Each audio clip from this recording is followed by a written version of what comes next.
Biar seia, biar sekata, biar dakwahnya cetar membahana, masuk ke dalam syurga. Assalamualaikum warahmatullahi wabarakatuh. Alhamdulillahirabbil alamin, wassalatu wassalamu ala asrafil anbiya'i wal mursalin wa maulana Muhammadin wa ala alihi wa ashabihi ajma'in. Rabbi shrah li sadri wa yassir li amri wahlul 'uqdatam min lisani yafqahu qawli. Amma ba'du. Yang terhormat Dewan Juri serta teman-teman yang berbahagia. Pertama-tama, marilah kita panjatkan puji syukur kehadirat the King of the King, the love of the world, the creator of everything in this universe is Allah Subhanahu wa Ta'ala. Seluas langit bumi, sebesar penjuru galaksi, dan sedalam lautan yang tak bertepi. Nikmat Allah yang akbar tak akan pernah terukur walau dengan sajak-sajak indah nan aduhai. Sholawat bermutarakan salam senantiasa tercurah limpahkan kepada junjungan kita baginda Rasulullah Muhammad sallallahu alaihi wasallam yang telah membawa kita dari fata morgana menuju keabadian yang nyata. Hadirin yang dirahmati Allah, berdirinya saya di sini akan menyampaikan sepatah dua patah kata yang insya Allah akan saya patahkan menjadi beribu-ribu kata, bahkan berjuta-juta kata dengan judul Akhlak Generasi Milenial di Era Digital. Hadirin rahimakumullah, apa itu generasi milenial? Generasi milenial adalah generasi yang sudah melek teknologi. Dengan berkembang pesatnya teknologi yang ada pada era ini, maka generasinya mempunyai banyak peluang untuk berada lebih maju dibandingkan generasi sebelumnya. Namun sayangnya, di era yang sesuatu dapat berjalan dengan cepat ini menyebabkan dunia menjadi tanpa batas. Informasi akan lebih mudah diperoleh dari mana saja dan dengan siapa saja.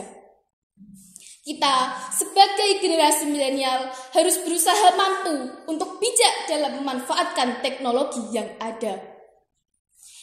Jika pengaruh yang diberikan itu positif, tentu akan sangat baik. Tetapi, bagaimana jika pengaruh yang diberikan justru negatif?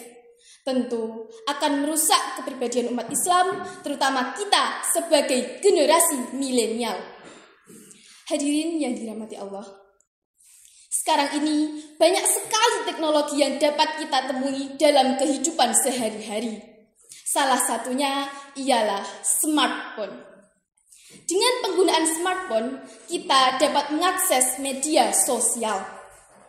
Pemanfaatan media sosial oleh generasi milenial mempunyai dampak yang signifikan dalam berbagai aspek kehidupan sosial.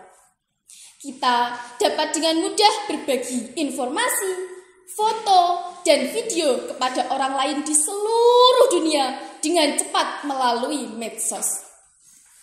Selain itu, media sosial juga menyediakan platform bagi kita untuk berekspresi dan menyampaikan pendapat mengenai isu-isu terkini.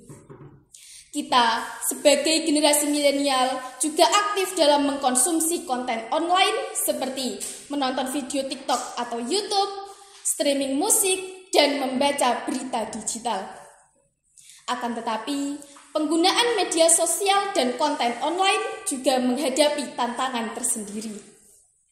Kita seringkali menghadapi resiko seperti kecanduan medsos, tindakan pelecehan di dunia maya atau cyberbullying, pelanggaran privasi, dan penyebaran fitnah. Allah Subhanahu wa Ta'ala berfirman dalam Quran surat Al-Hujurat ayat 6 yang berbunyi, A'udzu billahi minasy syaithanir rajim. Bismillahirrahmanirrahim. Ya ayyuhalladzina amanu in ja'akum fasikum binaba'in fatabayyanu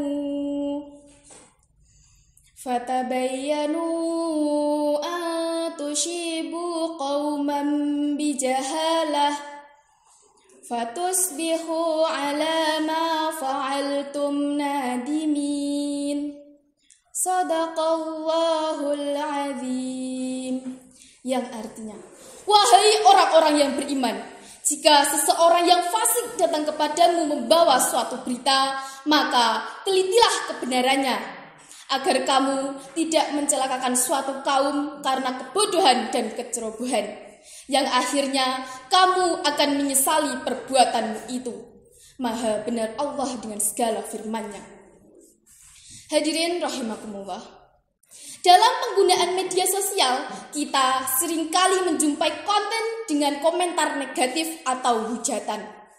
Contohnya, ketika ada yang membuat konten atau memposting suatu hal tentang keagamaan, selalu terdapat hujatan dari mereka yang biasa kita sebut dengan netizen.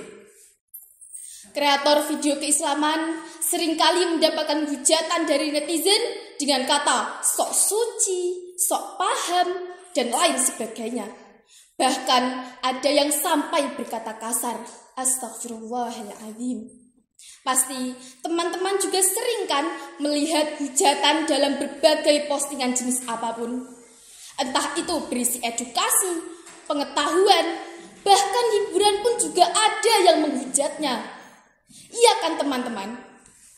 Nah, Rasulullah Shallallahu Alaihi Wasallam bersabda dalam sebuah hadis yang diriwayatkan oleh At-Tirmidzi nomor 1162.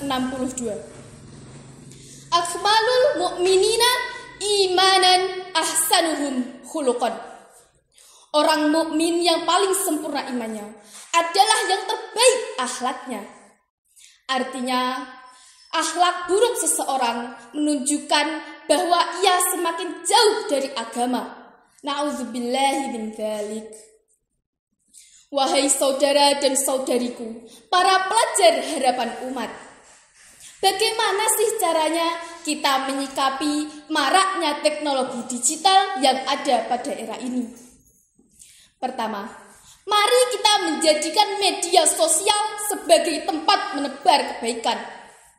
Mengingat bahwa media sosial dapat dengan mudah menyebarkan berita, mengapa tidak kita jadikan sebagai ladang pahala? Kedua, mengingat adanya CCTV pada kedua bahu kita, sepenuhnya menyadari bahwa semua akan diperhitungkan kelak di akhirat. Ketiga, mencari fakta terkait berita yang tersebar. Untuk mencapai pengetahuan fakta, kita harus mengkonfirmasi dan memverifikasi kebenarannya, sehingga tidak ada tuduhan dan fitnah. Keempat, tidak menebar fitnah, kebencian, dan hal-hal negatif. Menghindari mengunggah maupun berbagi foto dan video yang berbau hal negatif. Tahukah teman-teman dengan lagu Alamate Anak Soleh? Alamate anak soleh iku papat, bedane mukmin manut ing syariat, kanthi hen lisane alus ngandikane, kapindo mulya aken ing wong tuane, kaping telu asih ing bocah cilik-cilik uga marang sedulur gawe becik, kaping papat ngamal manut ing ilmune, dadi tanggung jawab ora ngapurane. Demikianlah yang dapat saya sampaikan. Semoga bermanfaat bagi kita semua. Yang benar tentu datangnya dari Allah Subhanahu wa Ta'ala, dan yang salah datangnya dari saya sendiri. Terima kasih atas perhatiannya. Akhir kata, yujuminten ketiban boto, kukunen jepat sambate loro, cekap semanten atur kawula menawi lepat kula nyuwun pangapura. Wallahul muwaffiq ila aqwamit thoriq. Wassalamu alaikum warahmatullahi wabarakatuh.